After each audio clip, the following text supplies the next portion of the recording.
O título desse trabalho é Alguns Aspectos da Imaginação. Qual foi o tema abordado? De que a imaginação é um instrumento fundamental para o indivíduo racional, uma vez que ninguém pensa sem o intermédio das imagens. A imaginação é uma faculdade humana que possibilita lidar com muitas atividades diferentes, escrever uma história, idealizar um projeto, preparar um relatório, organizar uma viagem, etc. Esses eventos seriam inconcebíveis sem a presença da imaginação. Uma imagem vale mais que 1000 palavras. Esta expressão popular parece verdadeira no nosso cotidiano, uma vez que as frases escritas vêm sendo substituídas, muitas vezes, pelas imagens, cores e animações.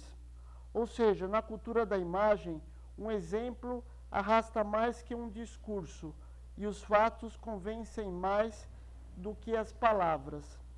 Mas a imaginação deve estar controlada e submetida à razão. Do contrário, corre o risco de converter-se na louca da casa, palco de inúmeras inquietações. Um exemplo de imaginação perturbada é justamente cogitar sofrer um infarto quando o que se sentiu, na verdade, foi apenas uma pontada no peito. Qual é a importância de estudá-lo?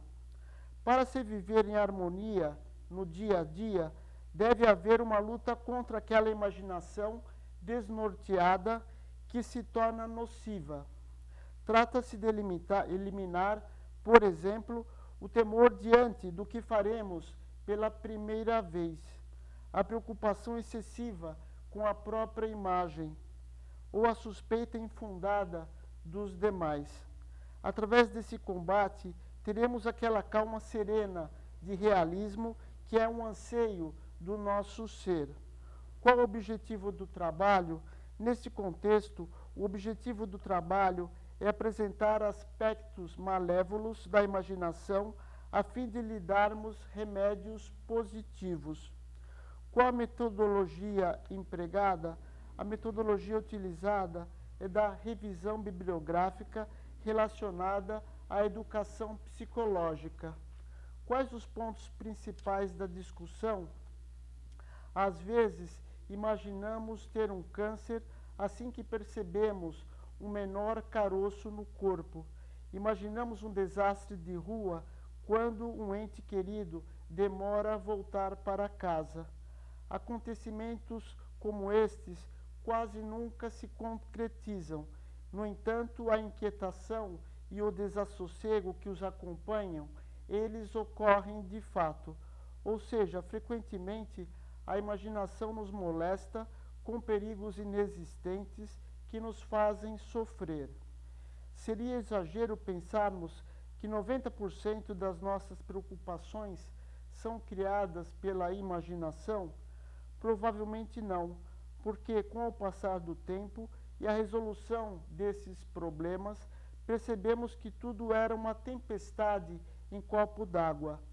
Mas este peso e esta preocupação podem desaparecer, ou pelo menos diminuir muito, se decidirmos dominar um pouco mais o nosso caráter para cortar interiormente essas manifestações sem fundamento e, além disso, pensarmos nas coisas de modo positivo. Além de nos fazer sofrer, a perspectiva do fracasso, outra manifestação perversa da imaginação, costuma levar ao mesmo fracasso. Um exemplo é o da criança que vai andar de bicicleta no parque. Ela diz para si mesma: vou bater na árvore, vou bater na árvore, e acaba batendo mesmo. É simplesmente inacreditável o número de receios que acabam por acontecer. Eles bloqueiam tanto as nossas potencialidades que o êxito dificilmente se efetiva. Portanto, deixar a imaginação excessivamente solta, sem controle, é uma fonte de insucessos. Para não ficarmos pensando nos fracassos, Um bom meio é concentrar a atenção naquilo que estamos fazendo em cada momento. Por último, às vezes aparecem na nossa vida algumas imaginações fantasmagóricas. São os temores dos males futuros. São medos de perigos que não existem hoje e que não sabemos se algum dia acontecerão. Mas a nossa imaginação fica preocupada, passando por verdadeiras tragédias. Um simples raciocínio natural pode ser suficiente para os varrer. Como esses perigos ainda não se verificaram na nossa vida e provavelmente não vão se verificar, não é preciso pensar mais neles. O estudo propiciou quais conclusões? A conclusão consiste em que a imaginação é uma capacidade importante para fazermos muitas coisas, mas que precisa ser dominada se aparece de forma inconveniente na nossa vida.